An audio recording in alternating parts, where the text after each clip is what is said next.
Periods అప్పుడు కూడా దేవతల్ని పూజించవచ్చు. వస్తాయి. సత్యమేవ జయతే. నవ్వుతూ ప్రచారం చేసిన సత్యం బయటకు వచ్చింది. వచ్చినాయా నిజాలు? ఏ దేవతలు, ఏ గురువులు ఎంత గొప్పవారు? మనకెంతసేపు మనకున్న గురువులు సరిపోరు.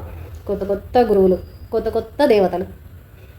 వీళ్ళల్లో మళ్ళీ బాబా అవతారాలు వేసుకుంటే ప్రమోషన్లు బాగా.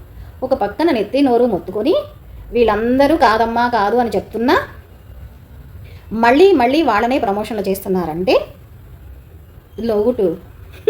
పెరుమాళ్ళ పెరుమాళ్ళని నమ్మిన వాళ్ళకు కూడా తెలిసిపోయింది. మనం ఎంత కవర్ చేసినా వాళ్ళకిట్టే అర్థమైపోయింది, తెలిసిపోయింది. కవర్లని బాగానే కవర్ చేశారు కానీ క్వాలిటీ లేనివి దేవుడికి పెడతారు కానీ దేవుడికే పెట్టంగా లేనిది క్వాలిటీ లేనివి వీళ్ళకి కొత్తగా ఉంటే చాలు, క్వాలిటీ అవసరం లేదు. ఇది. Thanks for watching.